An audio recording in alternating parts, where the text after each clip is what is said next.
introduction to one of my favorite people on earth, Mr. Stephen Oliver, who is with the Advisor Marketing Podcast. Now, Stephen is a true maverick, and I mean that in every sense of the word. Not only in our business, but I have to tell you, his clients universally love him, and they grow at rates that they wouldn't believe it's possible. Now, on this podcast, in each episode, Stephen is joined by various members of his team or special guests to share insider secrets to rapid growth and high net profits in your financial advisory practice. So I just want you to know you're in for a wild ride, new information, and a lot of exciting new future because of Stephen Oliver. Hey, we're going to talk now about direct mail and using direct mail. And it's fascinating that I don't know how many conversations we've had and people say, oh, snail mail. No, I never use snail mail. That's outdated. I just email them. Or they say that's too expensive. Or I don't know what the other excuses are. But it seems like a part of what the way I feel about it is people made a move to digital, mostly didn't understand it very well, and thought that means all other previous media were dead, right? Yeah. So, we know TV's not dead. We know newspapers are pained, but they're not dead yet. It reminds me of the Monty Python movie, right? I don't know which one you're talking. Holy Grail. I'm not dead yet? Oh, Bring I'm Out not Your dead yet. Yeah. Okay. Yeah. Okay. Hopefully everybody gets that reference. Bring Out Your Dead. There's a YouTube video. I'll share it with them. I'm not dead yet. I'm feeling better. Yeah. But anyway, but there's a lot of media choices. Now, some have become more difficult, right? TV has become more difficult. Infomercials have become more challenging, etc. But direct mail is as strong as it's ever been. Well, it's almost easier now because in some ways there's much less competition. It used to be that was one of the only media forms. You had radio, TV, direct mail, beat the streets. There weren't a whole lot of different media forms. Now there's a lot of different media forms, and a lot of people have abandoned direct mail, and a lot of your competitors have abandoned direct mail. So you've got ways to use it, and we're going to go over the right ways to use it and the wrong ways to use it. And if you use it wrong, it doesn't work. So in that regard, I think that's where people get confused. And most people do it badly. Most people do it badly, and they did it badly before, but I think before it was the only way. They didn't have many choices. When you only had 5 choices and you couldn't do TV and radio, maybe you did a lot of direct mail and you said, well, it worked then. Well, it didn't really work then either. You didn't do it very well then either. But it was the only choice, so you did it. Yeah. And now people are thinking it doesn't work. Well, we're going to go over how to do it correctly so that it does work, and it can work like crazy. Well, and maybe to start with basics of direct mail. And this would be the same with any media. But the first priority on whether direct mail is going to work is who you mail it to. Seems obvious. But people think, well, I'm going to do like every door direct mail and draw a radius around my office as if that's the important criteria. But the first thing is the list. And where we always start with direct mail is with existing clients for nurture, for relationship building, and for various other purposes. And then we move next to a prospect list and people who have shown interest.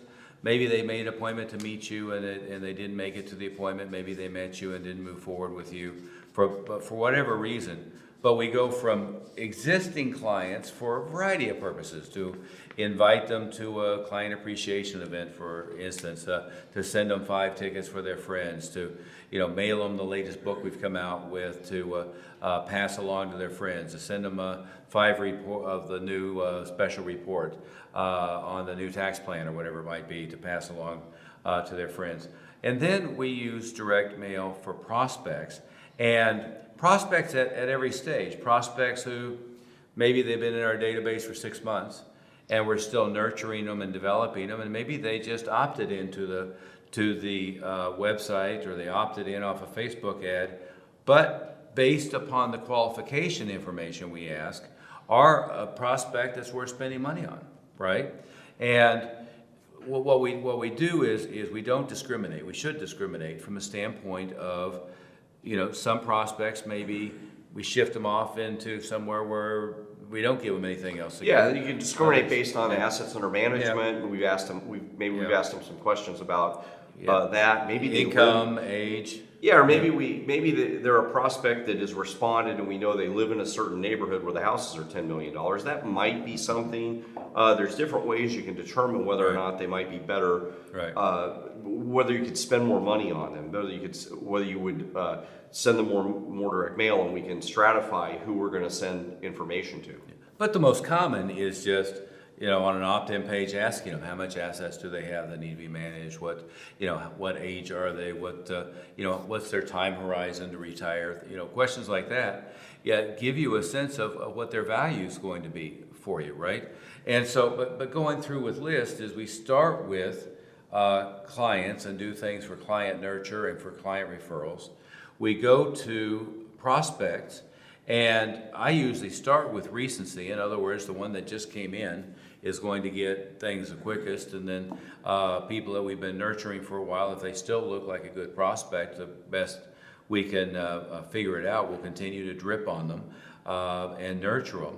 And then the third would be going to a cold lead or cold prospect.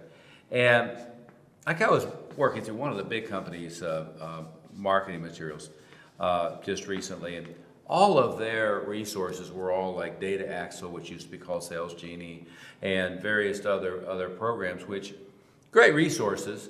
I can go through and pull every dentist in Denver, Colorado. I can go through and pull every chiropractor, or I can go through and pull every car repair shop, whatever it might be. So if I'm niching, it's a good start because I can get a pretty decent list of businesses. I can get names of one thing or another. But there's at least two types of lists to make it as simple as possible. There's what you would call a compiled list, and there's a response list, right? And a compiled list would be something like what you get from Data Axle. Is they're going to give you just all the listings of any type of business that's there, or they're going to give you consumer listings, based upon the value of their house or their income level, or whether they have kids or don't have kids, or maybe based on an age range. But those lists, even once you have them, you got to figure out what are you going to do with them, right? And spam, it's legal, but it's, you're going to get blocked by the ISPs, and it's very unproductive. What we do a lot, by the way, from email addresses, of course, is we upload them into Facebook and we upload them into Google, and then we do retargeting ads, right? But what you want to look at, that avoids the spam issue. Yeah. Because now you're sending out essentially billboard advertisements online to them. Right. But back to direct mail. Yeah. But see, with direct mail, let's say that I'm niching, and I'm going to be, let's pick our example we keep using, although it's probably overused and over beat up, but dentists, like our friend Michael Phelps, is if I was going to go after dentists, well, they have their own trade magazines. I could go to subscribers of the trade magazine. I could go and oftentimes the trade magazines for subscribers, they have a more complete list, right? So we could go find their trade magazine, and I could direct mail to a subset of their subscriber list, right? In fact, I could do display ads in the magazine, and I could direct mail at the same time. We do a lot of that, where they're getting the same message from two different media. Yeah, so we can buy the names in the list from the magazine. Yeah. Or through a service. Rent, Or buy a rent, and then we can direct mail to those names. And now you know that you're marketing to exactly the kind of people. Now we call them suspects because they haven't what we'd call raised their hand. They haven't done anything. They don't know us. They haven't done anything to respond to us. Yeah. But we're going to market to them because they meet our target niche, or our avatar client, or our persona that we want to work with. So you hear those terms kind of batted around that are for different reasons, but they're exactly who we want to work with. Yeah. And frankly, in many cases, fairly successful advisors already, if we just add direct mail and better follow-up systems at this level and this level, makes dramatic results. And that's not even going after the broader cold list. That's doing a better job with their prospects. Because again, most advisors, if somebody raises their hand, right? And again, the Whether it's- prospects are the ones that have raised their hand, that have responded in some way. So they know about you, they're just not current clients Yeah, yet. yeah, they've called, they've opted in some way or another, they registered for a webinar, they asked for a free report, whatever it might be, right? But if we just go after the prospects more aggressively and separate out the ones who are ready to make an appointment today versus the ones who didn't take that as first option and also qualify, see, you might find an awful lot of minnows but a few whales. And the whales are worth spending a lot of money on to follow through, because the lifetime value of them and the initial value is going to be very high.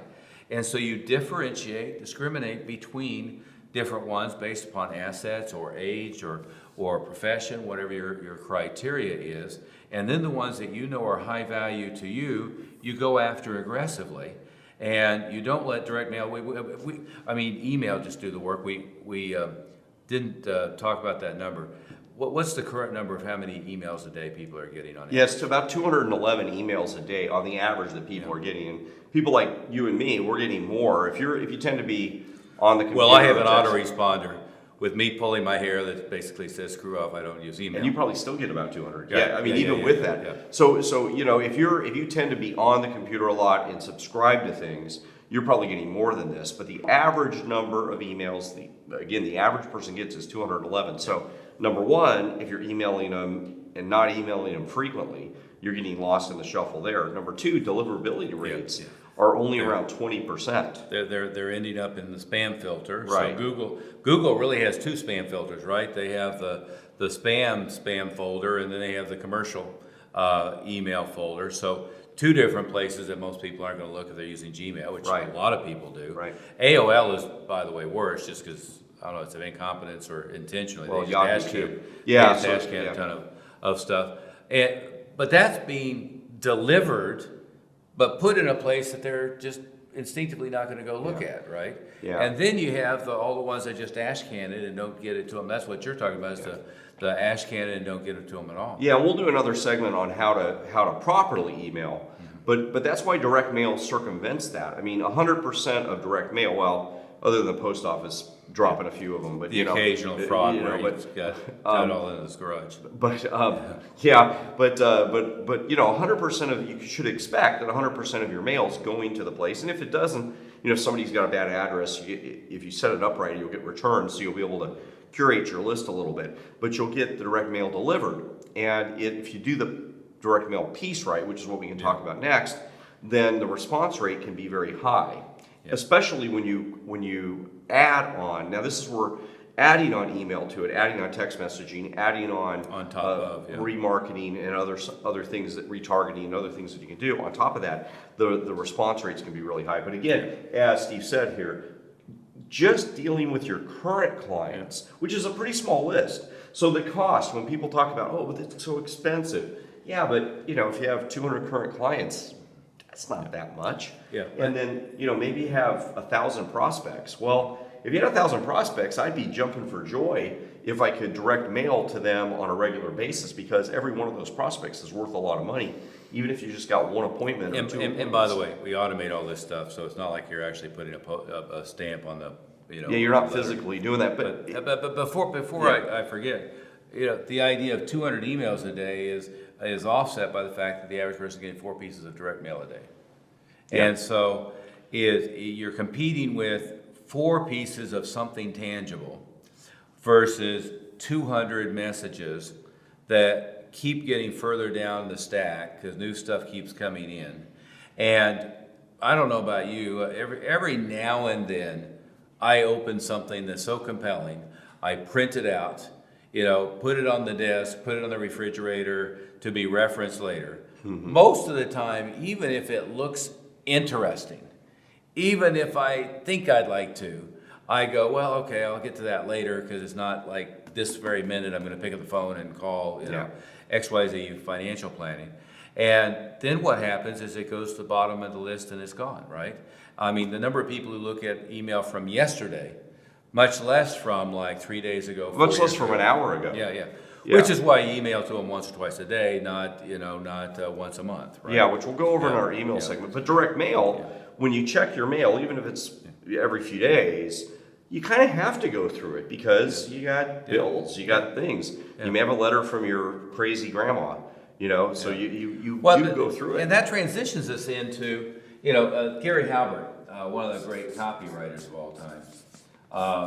In fact, he did the Halbert's Inc. It was the thing that you get a letter about your last name. Is we've researched the family history of the Moody's, and if you we found your family crest, and if you'd like the family crest, and then you get a coffee mug and all kinds of If stuff. you're old enough, you'll know what that is. But if when you get these letters, they're super compelling, and you think that, oh my Well, gosh, it's one of the this is most really mailed letters in history. Yeah. But his concept was A pile, B pile mail. In other words, my routine. I've got a long ass driveway, so I pick up the mail at the end and pull the Porsche in the garage, and I have a trash can before you get to the actually in the house, and so I kind of go through it, and all the crap I'm going to throw away never makes it in the house. And the stuff I'm going to keep makes it in the house, right? Yeah, people sort the mail over the trash can, and the stuff that's obviously trash just gets thrown away. Right. And by the way, what's obviously trash for me today might be really valuable information next week. We'll talk about that too. But so I go over that. But A pile, his description of that was the letter from grandma, right, or whoever it might be. And so A pile is hand addressed, live postage stamp, not obviously a return address from a business. A lot of times we'll put my name, address, and have it handwriting or look handwritten, addressed to a person. Not a mailing label, not a sticker, not a mailing label, not a Pitney Bow stamp, like a number 10 envelope. Well, I mean, the return address could be one of those cheesy little return addresses that Looks like Easter charities. seals. Yeah, that still looks personal, right? Yeah. But look hand addressed, live stamp, and then when you open it up, now you don't want to spoil the effect. You want to still have it feel personalized and individualized. But A pile mail is that, right? B pile mail would be obviously commercial mail. And so it's coming from, who mails to me all the time? The window guys. So it's coming to me from the window guys or the siding guys or, the various home improvements. Doing epoxy on your garage or A blacktop. We get a couple of blacktop companies that always mail to me at the beginning of the year up there because it's big jobs, right? Is it snow? Yeah, Snow plowing. exactly. But so one way to think about this is A pile, B pile. Now, in contrast is what we're seeing now is what's working. A lot of people are using postcards. Now, in most cases, a postcard isn't this obviously or likely A pile mail, this letter from grandma, but you can get the compelling sales message out there on both sides, right? So a compelling headline, a compelling photograph, a compelling offer. So Because they don't have to open it to get to the message. right. It's not in a package like a manila envelope or something with if it's got a mailing label. It's Lee Milt here, and I'm delighted to interrupt you today and let you know that I've been working with Stephen Oliver for 10 or 15 years now. He's a great guy. I love all the research that he does. And I just wanted to let you know that if you're enjoying the content on this podcast, then you really want to make time to visit advisorwealthmastery.com. And why should you do that? Well, because you're going to receive 2 of his great books and actually one of mine called Success is an Inside Job. You'll also get a lot of absolutely free material on growing your practice through effective marketing. So again, take the time to go to advisorwealthmastery.com. It's clear, oh, that's trash, I'll just throw it out. But the postcard, then they see your message right away. Well, and in this industry, probably the most common is the steak dinner postcard, right? And so you get the picture of the the Ruth Chris fillet or whatever, and you're invited to the dinner. And we've talked about that in a different segment. It has pluses and minuses. A lot of things I don't like about that strategy. But if you think of direct mail as either using an A pile, B pile, postcard that's compelling, and the mission is to get the message to them. and not get into the trash can, right? Or what we like a lot, and we did a separate section on this, is what could be called lumpy mail or 3D mail. And 3D mail, that was the segment we did with Travis Lee, is 3D mail would be like you're mailing a actual bank bag as the envelope, and you're putting a label on it, or you're Yeah, it looks mailing really interesting and compelling because it's weird. You get in your mail an actual bank bag with a mailing address on it. So with, what the hell is this, right? yeah, you're gonna open this thing. Yeah. Or a trash can, or a aspirin bottle. I mean, there's all kinds of really interesting things they can do for less expensive than you would think. In fact, we just did a big mailing with an Olympic gold medal. It was really, a cheesy Olympic gold medal, and one with a bank bag, and then another one with God, I forget. But when you get the envelope and the Olympic gold medals in it, you feel it. When you pick the envelope, there's no way you're not going to open that because clearly something's in this thing. So it's going to make you open it, which kind of turns it into this apile idea that it's going to make it interesting enough that you'll open it and see what's going on in the mail. Yeah. And you know, the guys who do the personalized pins do that a lot. But, you know, the problem is it's so obvious what it is. And, you know, I mean, I don't know about you. I usually open it, take the pin, and then throw out everything else. But so think in terms of 3D dimensional mail where something interesting can actually be the mailer.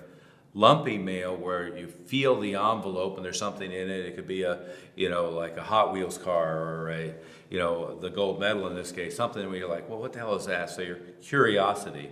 And then there's what would be called a grabber. And going back to my favorite on this one, Gary Halbert, is he pioneered the dollar bill. Actually, it was done by somebody else, but the dollar bill letter.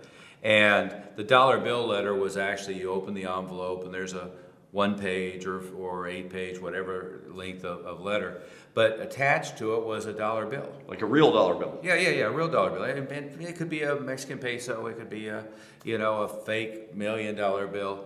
In fact, it could be $100 bill. You know, if I was trying to get to the, CEO of Vonage, I might have it delivered in a FedEx envelope and have a $100 bill stapled to the top because I'm chasing. Well, and I think everybody ought to hear that message if you're going for a whale, for somebody that's somebody you're really gonna make a lot of money from. Putting something in a FedEx envelope with a $100 bill attached, it costs you $110, let's say. Yeah, but you're going for somebody that's got $100 million in investable assets. Or you're trying to work with their whole company to be do some work and do presentations to their entire company.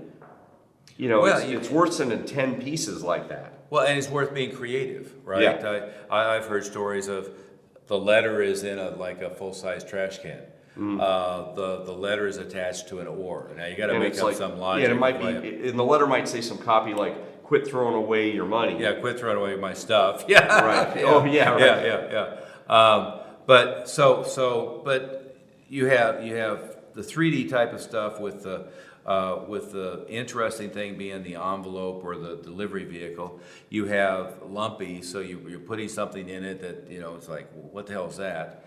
And then you have a grabber, so something on the top that sucks them into the letter by going, what the heck? They mailed me a dollar, they mailed me whatever it might be, and then you want to lead in with the, what Albert's classic, line was, as you can see, I've attached a dollar bill to this letter. Why have I attached a dollar bill? Well, for two reasons. One is I wanted to have a very important conversation about your money, and I wanted something that would tie to that. And number two, frankly, I just wanted to get your attention. Something like that. But you give them the rationale. I mean, I've seen an aspirin packet attached to the top of the letter, and I can solve all your headaches and about your retirement planning, for instance. So, but when it comes to direct mail, go back to where we started. Is you start with a list, and you start with a list that's first your clients, one that helps with retention and helps with referrals. Number two is you focus on your prospects, so people who've raised their hands. And the more data you can collect, the more you can differentiate between the ones that are the most valuable and the least valuable from a standpoint of likely on-turn long-term development. I mean, we'll have campaigns where they come to a page and we ask one question and we sort them out, and then we ask a couple more questions and then we sort them out, and the ones that are super valuable get a massive campaign. We'll mail them Mrs. Fields cookies, and we'll mail them popcorn, and we'll mail them a big box of what might be called a shock and awe package, and then we'll put them on they get a postcard a week for 12 weeks, and then they get another what looks like personalized letter. And we'll never give up on these guys. So Yeah. we hear some people say, well, after if you send 29 days I give them. Yeah, 29 days. Famously somebody we talked to recently, after 29 days of emailing, which not even direct mail, not even other stuff, if they didn't respond, they must not be interested, which is a complete fallacy. Well, we had a meeting recently. What do we have? 40 people on the Zoom meeting. Yeah. This wasn't a live meeting. And I used that example. And without me asking, we had our clients. One of them said, oh, yeah, you were sending me stuff for 7 years before I made a decision. Yeah. You were sending me stuff for 3 years. You were sending me Right. stuff for 5 years. And it's like, Proves the point. yeah, exactly. Yeah. But But direct mail, I mean, to add that on to the plan and to your system is really critical. And again, it number one objection is it's expensive. Well, the cost for your return on investment is minimal. Yeah. Number two, in terms of labor, you've got to set the systems up. So if you're going to send, the bank bag and the letter and the dollar bill and the thing and the thing and the thing, once you set these things up, you can make 200 copies of them, or ever, depending on how many you're going to do, and then just have them queued up and ready to go. So you're not printing a new copy every time you have a new prospect and packaging it up. You just have them all ready to go. yeah, well, then with the right CRM, you can automate all this stuff. So With the right CRM, you can do it, and or the right fulfillment house, depending on your scale. Yeah. You can have a company do it for you. right, and so going back to that other question, remember Sean Harvey? We were having a meeting. I forget if you were there or not, but we're in the Orlando, whatever hotel it is. It's in the Orlando airport, right? Right, okay, So there's I know one. whatever that was. I think it's a Hyatt. There you go, whatever it is. And they have this conference room with this big round table. It reminds me of like Dr. Strangelove, the war room they have. This big round table. And we're in the middle of some topic. I forget what I was talking about, but our elite team of clients were around this table. And I see diagonally across, he lives in Bermuda.